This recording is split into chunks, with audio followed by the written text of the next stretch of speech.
नाज़रीन अस्सलाम वालेकुम।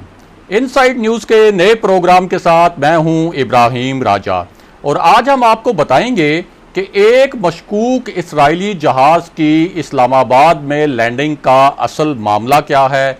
5:40 पर दरअसल क्या हुआ था, ओमान के खुफिया दौरे की क्या तफसीलात हैं और वज़ीर आज़म इमरान खान ने इसराइल के हवाले से किस किस्म का दबाव कबूल करने से साफ इनकार कर दिया। अगर आप इस खबर की तफसील जानना चाहते हैं और आने वाले दिनों में भी अहम मामलात से आगाह रहना चाहते हैं तो हमारे चैनल को सब्सक्राइब कीजिए। और अब बात करते हैं आज के मौजू पर, यानी एक मशकूक इसराइली जहाज़ की इस्लामाबाद में लैंडिंग का असल मामला क्या है और 5:40 पर दरअसल हुआ क्या था। तो आपको बताएं कि एक बहुत बड़े इस्राएली अखबार के एडिटर ने यह दावा किया कि इसराइल का एक प्राइवेट जेट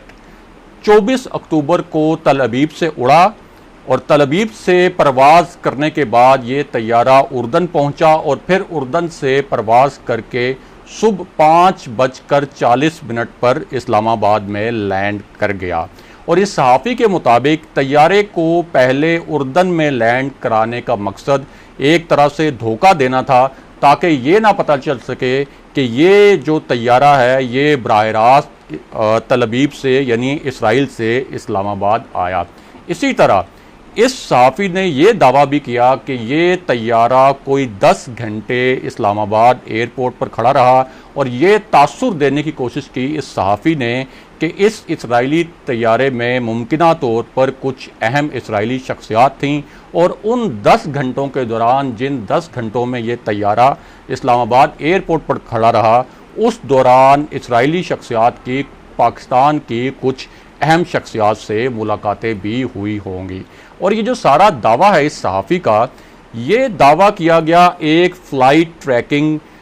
जो वेबसाइट है उसके डेटा को बुनियाद बनाकर। और ये भी कहा गया कि ये जो तैयारा था ये जिस रूट से इस्लामाबाद पहुंचा उसी रूट से ये वापस फिर तल अबीब आया। इसके साथ साथ ये दावा भी किया गया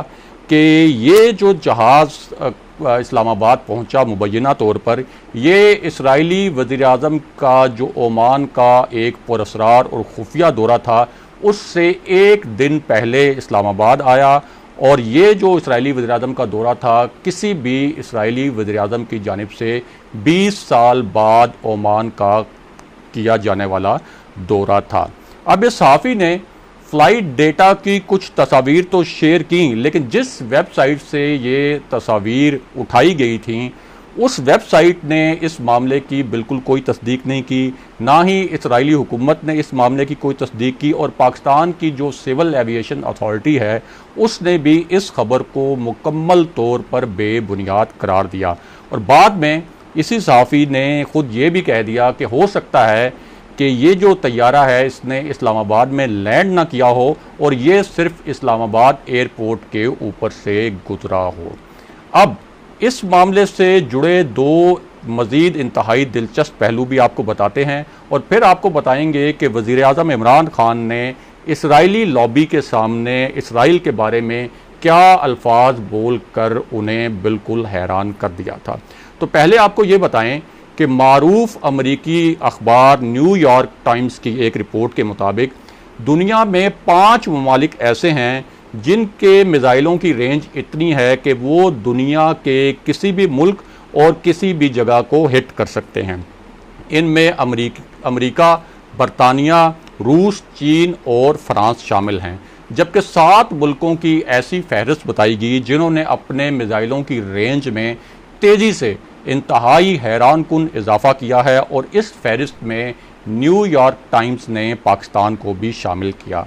इसके साथ साथ मगरबी मीडिया में ये दावा भी किया गया कि पाकिस्तान ने इतनी बड़ी रेंज के जो मिज़ाइल बनाए हैं उनका मकसद ही ये है कि अगर भारत के अलावा इसराइल के साथ भी पाकिस्तान को कभी जंग की सूरत हाल का सामना करना पड़ता है तो पाकिस्तानी मिज़ाइल इसराइल तक भी पहुँच सकें। और यहाँ आपको एक और इंतहाई हैरान कुन बात यह भी बताएं कि गुज़िश्ता साल जब पाकिस्तान ने 2 भारतीय तैयारे मार गिराए थे तो उस वक्त इसराइल और भारत ने मिलकर राजस्थान एयरबेस से पाकिस्तान पर एक बड़े ही खौफनाक हमले का मंसूबा बनाया था और ये बात खुद पाकिस्तानी हुक्काम की जानिब से मीडिया को बताई गई थी। पाकिस्तान की जो खुफिया एजेंसियां हैं उन्होंने बरवक्त इस मंसूबे को डिटेक्ट किया था, यानी इसका पता चला लिया था और फिर दोस्त ममालिक के ज़रिए भारत को ये पैगाम पहुंचाया गया था कि अगर पाकिस्तान पर मिज़ाइल फायर किए गए तो पाकिस्तान कोई भी लम्हा ज़ाया किए बगैर जितने मिज़ाइल पाकिस्तान पर फायर किए जाएंगे उससे 3 गुना ज़्यादा मिज़ाइल जो है वो भारत पर फायर कर देगा। इसके अलावा आपको ये बताना भी ज़रूरी है कि 80 के अशरे में इसराइल ने भारत के साथ मिलकर पाकिस्तान का जो कहूटा एटमी प्लांट है उस पर फ़ज़ाई हमले का मंसूबा बनाया था और पाकिस्तान ने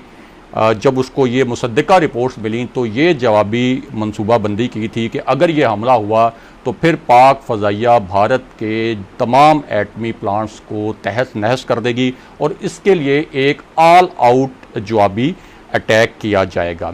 इसके साथ साथ ये बात भी अहम है कि पाकिस्तान का जो पासपोर्ट है वो इस वक्त दुनिया का वाहिद पासपोर्ट है जिस पर वाज़े तौर पर लिखा गया है कि इस पासपोर्ट के ज़रिए इसराइल का सफ़र नहीं किया जा सकता। इसी तरह अरब खित्ते और इसराइल के दरमियान जो जंगें हुई उनमें अगरचे पाकिस्तान का कोई बराह रास्त लेना देना नहीं था, लेकिन उसके बावजूद अरब खित्ते की दरख्वास्त पर पाकिस्तानी पायलट्स ने अरब इत्तेहाद के जो जंगी जहाज़ थे वो उड़ाए और इसराइल के जदीद जंगी जहाज़ों को गिरा कर दुनिया को हैरान कर दिया।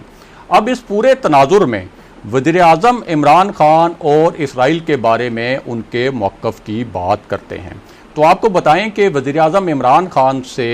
इसराइली लॉबी के सामने इसराइल के मुतल्लिक एक बहुत ही चुभता हुआ सवाल किया गया था और ये सवाल वज़ीर-ए-आज़म से उस वक्त किया गया जब वो गुज़िश्ता साल अमेरिका के दौरे पर थे और वहाँ उन्हें एक खुसूसी तकरीब में एक खुसूसी टॉक के लिए बुलाया गया था और ये जो तकरीब थी इसमें मगरबी मीडिया,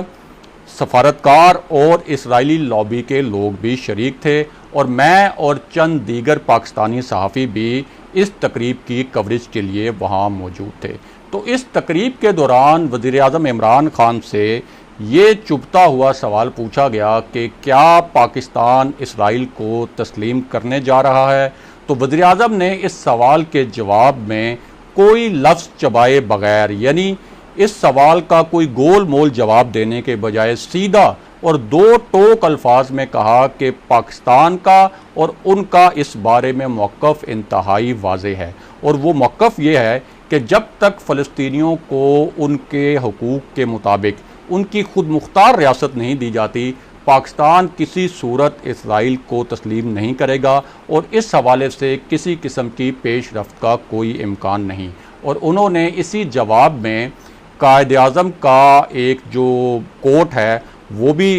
वहाँ जो शुरका हैं उनके सामने पेश किया, यानी कायद-ए-आज़म का एक फरमान भी लोगों से शेयर किया जिस पर वहाँ जो मौजूद इसराइली लॉबी थी वो तो बिल्कुल खामोश हो गई, लेकिन जो उस तकरीब में मुसलमान मुल्कों के लोग शरीक थे वो काफ़ी देर तक वज़ीर-ए-आज़म इमरान खान के लिए तालियां बजाते रहे और उन्हें सराहते रहे। अब इस पूरे पस मंज़र में वज़ीर-ए-आज़म इमरान खान को, उनकी हुकूमत को और अस्करी क़यादत को UAE की जानिब से इसराइल को तस्लीम करने के मामले पर अपना एक मौक़िफ़ बनाना है। अब बाज़ सफारती हल्के तो ये दावा कर रहे हैं कि पाकिस्तान ने तो सिर्फ़ अरबों की वजह से ही इसराइल को तस्लीम नहीं किया था और अब जब अरबों की जानिब से इसराइल को तस्लीम करना शुरू कर दिया गया है, यानी जैसे UAE ने इसराइल को तस्लीम किया है, तो शायद अब पाकिस्तान भी ऐसा ही करेगा और इसराइल को तस्लीम करने की जानिब एक पेशरफ्त होगी।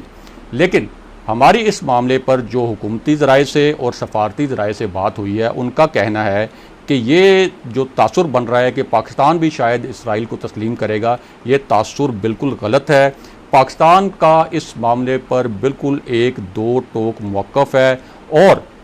अगर पाकिस्तान मसला फ़लस्तीन के हल के बग़ैर ही इसराइल को तस्लीम करता है या इस मामले पर कोई भी पेशरफ्त करता है तो इससे मसला कश्मीर पर जो पाकिस्तानी मौक़िफ़ है उसको नुकसान पहुंच सकता है कि जो पाकिस्तान के लिए किसी सूरत काबिल कबूल नहीं। यानी लुबे लुबाब यह है कि पाकिस्तान किसी भी तौर इसराइल को तस्लीम करने की जानिब नहीं बढ़ रहा। नाजरीन, आज के प्रोग्राम के लिए बस इतना ही। अगले प्रोग्राम तक के लिए खुदा हाफिज़।